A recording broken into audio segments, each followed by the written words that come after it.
गांव की जिठानी। शांति अपने दो बेटों अर्नव और आरुष के साथ शांति से जीवन बिता रही थी, लेकिन शांति के पति सोहन से उसकी कभी कभार थोड़ी अनबन हो जाती थी। एक दिन शांति रोज की तरह सुबह का खाना बना रही थी, तभी दरवाजे की घंटी बजी। घंटी की आवाज सुनकर वो दरवाजे की ओर जाते हुए कहती है, अरे आती हूँ, कौन है, सब्र करो। शांति दरवाजा खोलती है तो देखती है कि उसके जेठ मोहनदास सामने खड़े होते हैं। वो सक पकाकर अपना घूंघट करती है और पैर छूकर कहती है, आइए आइए जेठ जी। कैसी हो शांति? जी मैं तो बिल्कुल ठीक हूँ, सब आपकी मेहरबानी है भाई साहब। शांति और मोहनदास की बातें सुनकर शांति का पति सोहन और उसके दोनों बेटे बाहर आ जाते हैं। अरे भैया राम राम, कैसे हो आप? राम राम भाई। अरे शांति ऐसे खड़ी खड़ी क्या देख रही हो? चाय कॉफी कुछ लेकर आओ, भैया आए हैं। शांति तेजी से रसोई की ओर आगे बढ़ते हुए कहती है, अरे मेरी माँ, गेट खोलने के चक्कर में मेरे तो चावल ही जल गए। वो दौड़ी दौड़ी रसोई में जाती है और देखती है कि सारे चावल जल गए हैं। वो दोबारा चावल बनाने में लग जाती है। इतने में सोहन आवाज लगाता है, अरे शांति, तुम्हारे चावल का रोना खत्म हो गया हो तो चाय ले आओ। जी लाती हूँ अभी। शांति जल्दी जल्दी चाय बनाती है और मोहनदास को चाय देती है। सब एक दूसरे की खैर खबर पूछते हुए चाय पीते हैं। चाय खत्म होती ही मोहनदास शांति की ओर देखते हुए मजाक में कहते हैं, शांति, अब तुम्हारी चाय में दम नहीं रहा, अब हमें चाय बनाने वाली बदलनी पड़ेगी। ये कैसे मुमकिन होगा जेठ जी, घर और बाहर का सारा काम मुझे ही करना पड़ता है और कभी कभी जल्दी जल्दी के चक्कर में काम बिगड़ जाते हैं, जैसे आज चावल जल गए। अरे इसी का तो हल लेकर आया हूँ। मैंने रिश्ता देखा है अर्नव और आरुष के लिए। दोनों लड़कियाँ बहुत सुंदर और सुशील हैं। अगर आप दोनों इजाजत दें तो बात करूँ आगे। सोहन और शांति रिश्ते की बात सुनकर कहते हैं, अब ठीक है, बात चलाइए ना भैया, पर पहले लड़की के बारे में कुछ बताइए तो सही। हाँ भाई साहब, लड़की कैसी है, परिवार कैसा है, कहाँ के रहने वाले हैं? देखो परिवार तो बहुत अच्छा है, पर वे दोनों लोग बहुत गरीब हैं। दहेज में कुछ मिलेगा नहीं। अरे हमें दहेज में कुछ चाहिए भी नहीं, बस लड़की संस्कारी होनी चाहिए।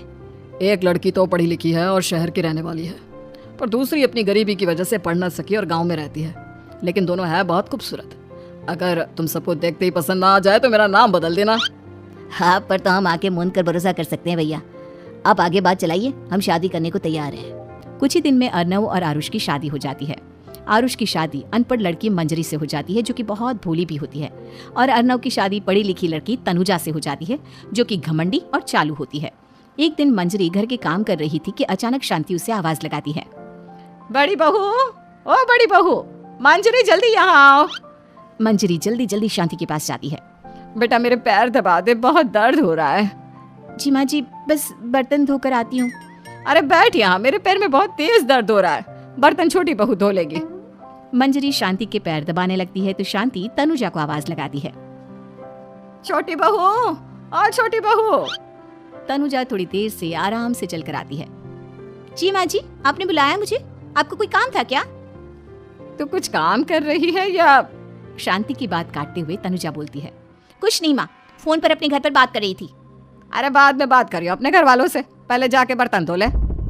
तनुजा मुंह बनाते हुए अपनी जिठानी की ओर देखती है और मन ही मन कहती है, ये महारानी वहाँ बैठी है, ये नहीं कि बर्तन धो ले। मैंने इतनी पढ़ाई बर्तन धोने के लिए की थी क्या? तनुजा दांत पीसकर वहां से चली जाती है। अगले दिन सब दफ्तर चले जाते हैं, तभी डाकिया चिट्ठी लाता है। शांति चिट्ठी लेकर मंजरी से कहती है, बड़ी बहू, जरा छोटी बहू को बुलाना, एक चिट्ठी आई है। मेरी तो आंखें कमजोर है तो मुझसे पढ़ा नहीं जाएगा। मंजरी तनुजा के पास जाकर कहती है, तनुजा, तुम्हें माँ जी बुला रही हैं। मुझ पर हुक्म मत चलाओ, काम बताओ काम। अरे मैंने तुम पर कहाँ हुक्म चलाया, और हुक्म चला भी दूंगी तो क्या हुआ, तुम तो मेरी छोटी बहन की तरह हो ना। तुम जैसी अनपढ़ जाहिल और गांव की गवार मेरी बहन नहीं हो सकती। बेचारी मंजरी तनुजा की बात सुनकर अपना सा मुंह लेकर रह गई। कोई चिट्ठी आई है, माँ जी तुमसे पढ़वाना चाहती है, बस इसलिए बुला रही हैं। मुंह टेढ़ा करके तनुजा मंजरी का मजाक बनाती हुए कहती है, अनपढ़ कहीं की। तनुजा का ऐसा बर्ताव देखकर बड़ी बहू बहुत दुखी होती है। तनुजा को अपनी पढ़ाई का घमंड इतना हो गया कि अब वो घर के कोई काम नहीं करती और अपनी जिठानी का मजाक बनाती रहती। तनुजा का ये बर्ताव अब उसकी सास को भी नजर आने लगा था। एक दिन शांति ने अपनी बड़ी बहू से कहा, मंजरी, तनुजा हर समय तुम्हारा मजाक उड़ाती है, तुम्हें गुस्सा नहीं आता क्या? आता तो है माँ जी, लेकिन मैं क्या करूं? जब भी उससे कुछ बोलती हूँ वो और भी जली कटी बातें मुझे सुनाकर चली जाती है। मैं उससे अपनी छोटी बहन की तरह प्यार करती हूँ, लेकिन उसके दिल में मेरे लिए कोई इज्जत नहीं। बहू, तूने वो कहावत सुनी है, जुल्म करने वाले से ज्यादा जुल्म सहने वाला अपराधी होता है। मंजरी अपनी सास का इशारा समझ जाती है। वो अपनी देवरानी को सबक सिखाने की ठान लेती है। और एक दिन शांति अपनी दोनों बहुओं के साथ बैठी थी तो शांति अपनी बड़ी बहू से पूछती है, अरे बहू, शाम होने को है, कुछ सोचा है क्या बनेगा खाने में? माँ जी मेरे तो सर में बहुत दर्द है आज। मेरी प्यारी देवरानी ही कुछ अंग्रेजी खाना बना कर खिलाएगी। सुना है पढ़े लिखे लोग अंग्रेजी खाना बहुत अच्छा बनाते हैं, क्यों तनुजा?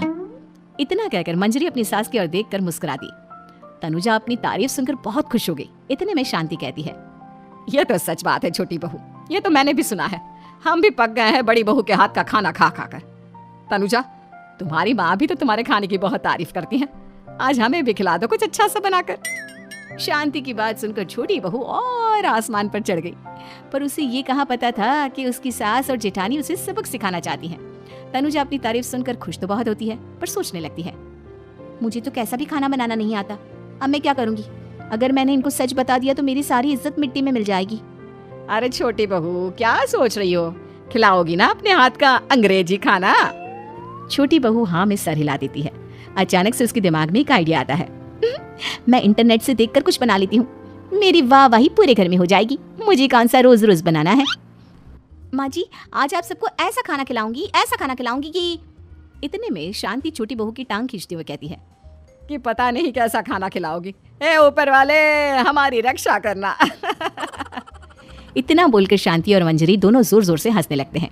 अब तनुजा रसोई घर में चली जाती है और खाने की तैयारी करने लगती है, पर उसे रसोई घर की चीजों के बारे में तो कुछ नहीं पता। जैसे तैसे सारी चीजें निकालती है और इंटरनेट पर देखकर खाना बनाती है।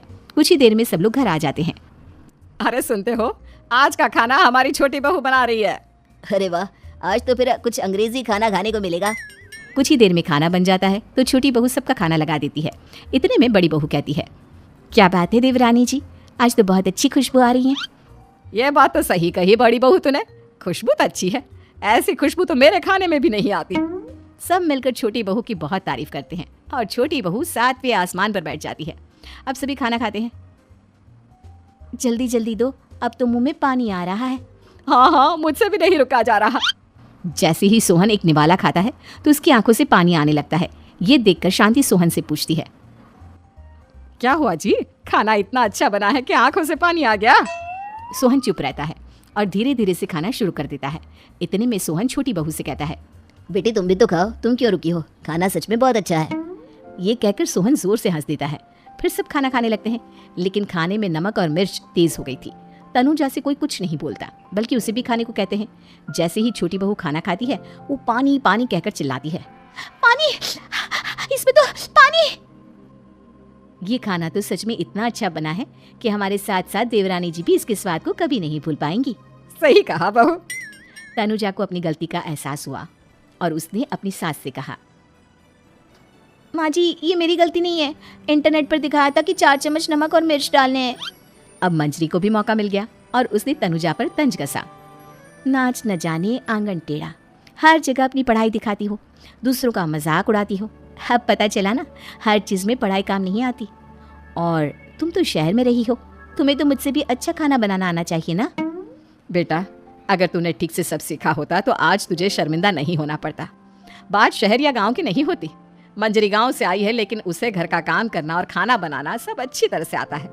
तुम शहर में रही हो, तुमने ये सब क्यों नहीं सीखा?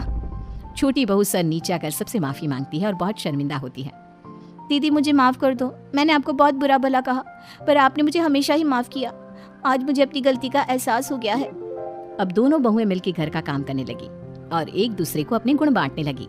मंजरी ने अपनी देवरानी को खाना बनाना और घर का काम करना सिखाया, वहीं तनुजा ने भी अपनी जेठानी को पढ़ना लिखना सिखाया।